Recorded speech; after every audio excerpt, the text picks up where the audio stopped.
Yeah, see, you know, we're the real tip of Chicago. We wild, man. We were wild.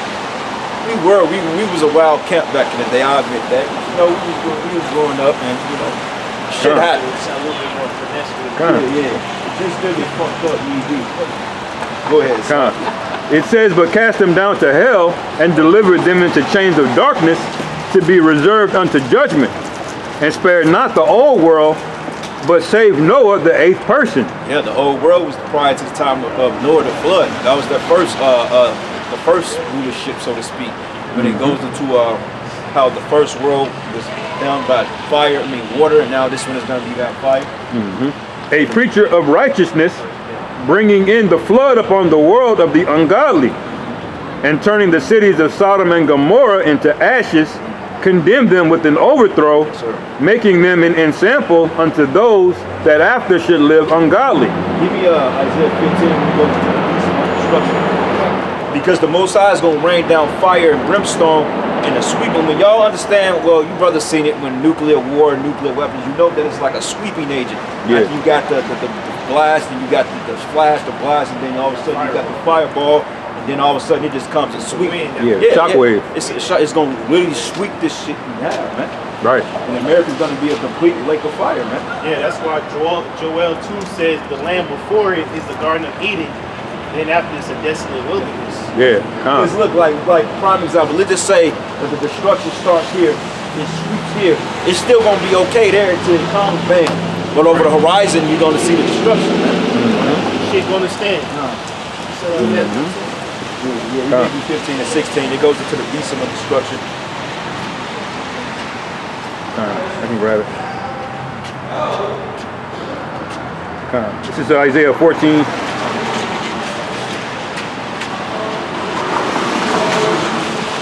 Isaiah 14 and 22.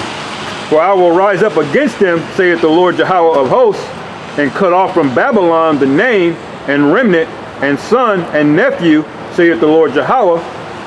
I will also make it a possession for the bittern and pools of water, and I will sweep it with the besom of destruction, saith the Lord Jehovah of hosts. The besom of destruction. So all throughout the scriptures, the Lord tells you that he's going to end it by fire. And what are the chances that nuclear missiles exist? Like you had Nezariah and the Madman crew, they was talking about, oh, there was no such thing as nuclear missiles. What do you mean? Goofy. You know? Just changing a doctrine just because you want to be an asshole. Yeah. The scriptures goes into the arrows. Hey, matter of fact, you brought an excellent point, man. Nezariah, you might be waiting for the missiles. The Lord might preserve you since you said that bullshit through Jacob trouble to eat that, man. Yeah, right, Nezariah, we got a new name. We called him Nigga Riot, man. But hey, when you go into, I think it's the book of Joel, when it goes into, matter of fact, shit. What was that we brought out that point? It was in Joel, the 2nd chapter. When you go into the book of Joel, the 2 and 8. 2 and 8. That word Salah. Yeah, you go into Salah, okay, and it goes into weapon, missile, sprout, or missile or a weapon, a missile of attack. Now, when you look at an arrow or a missile, it's nothing but a big ass arrow. That's all it is. When you look at the concept of it. Right. You know? Yeah, because you can attach pretty much something like a Molotov cocktail to an arrow, and it'll explode on impact. You know, the Chinese use that a lot. You know, using different explosive powder. And they're trying to shoot them shits in there, yeah. Right. It's the same thing, man. It's the same thing. They just made the shit out of metal. Of course, made it more advanced. They put a missile guidance system. And that's the prophecy as in the scripture as well. Say they shall not miss. Right. And guess what? Jake invented the missile guidance systems. Right. That's the only thing on the earth that can melt the elements. That's what it's saying in Peter's. The elements shall melt with fervent heat. What else can do that? Right. You know, PSA, the Feast of Unleavened Bread is tonight. It's tonight, the 7th day. Okay. So you can eat leaven tonight. Y'all can eat Don't fried go too chicken hard on it. Don't leaven the thing. Yeah, Jake. I ain't gonna lie, I had a couple dreams about Ha this week, but you know, I got to watch it. Jake bounced back, man. I just want some chicken, man. Matter of fact, baked chicken. Yeah, 10 minutes, brother. Cut. Well, shit, we gonna bring out the last scripture, man. We just wrap it up, man. But yeah, we was going into the plagues of Egypt that are coming back, man, as before. You know, and it just reiterated the time that we're in. People are supposed to be in the spirit of knowing the judgment of the Lord. Man. This is the time of the year where you should be acknowledging the judgment and the power of Yahweh Shai. And if you don't, you're going to be forced to acknowledge that. So a lot of you that didn't get right, man, you didn't get right with the Lord, you didn't even know about the Passover, you didn't partake in it because you were engaged in folly, you're going to taste of that sudden destruction that you don't expect. And you're going to get hit with things such as the plagues, the 10 plagues that hit ancient Egypt. You know, going to the plague of frogs is another one, man.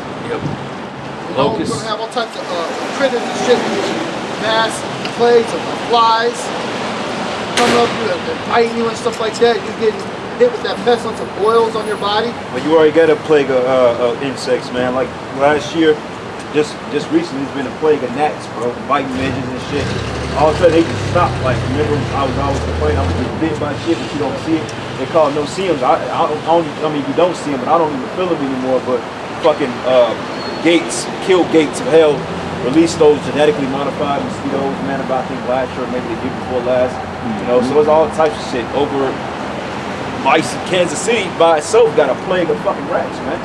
Because these sewers, that's why they're trying to dig underground and rebuild up these sewer systems because they're old.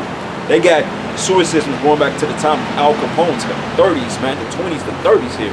Yeah. They was, you know, doing the alcohol prohibition and shit, man. It's pretty old here, man. So that's why they're trying to build these things up. But you got plagues of flies and shit.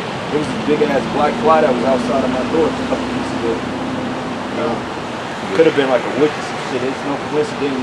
Before that, you know, I came down with this fucking plague, man. My fucking foot, bro. So be careful, brother. Send the prayers up and clean your houses daily, man, because you just never know who's trying to send up a seance against you. Because like when you, I mean, you know, shit happens. You know, our bodies are fucked up, but you can kind of tell when things are happening on a supernatural tip. You know what I'm saying? Like you go get checked out by Esau and your blood work and everything is completely clean, but you still got problems in the body. It's probably somebody trying to fuck with you. Wow. That's right, brother. Got a precept. Go ahead. We'll wrap it up after this. It's the book of Exodus 10:22. And Moses stretched forth his hand toward heaven, and there was a thick darkness in all the land of Egypt 3 days. 3 days. It says they saw not one another, neither rose from his place for 3 days. But all the children of Israel had light in their dwellings. You know, it said none of them rose from their place in 3 days because they were petrified, man.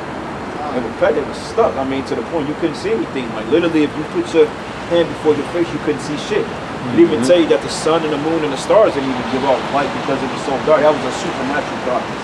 The Most High covered them with that plague, man.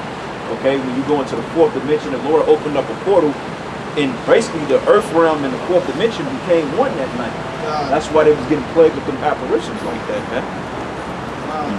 Imagine going blind, but the only thing you see is creatures and demons and shit that caused you to have a heart attack. You suffer from that in 24 hours 3 times. Here you in your house, but it sounds like a waterfall or an ocean is falling down in your crib. Like I ain't got no fucking lake in my house.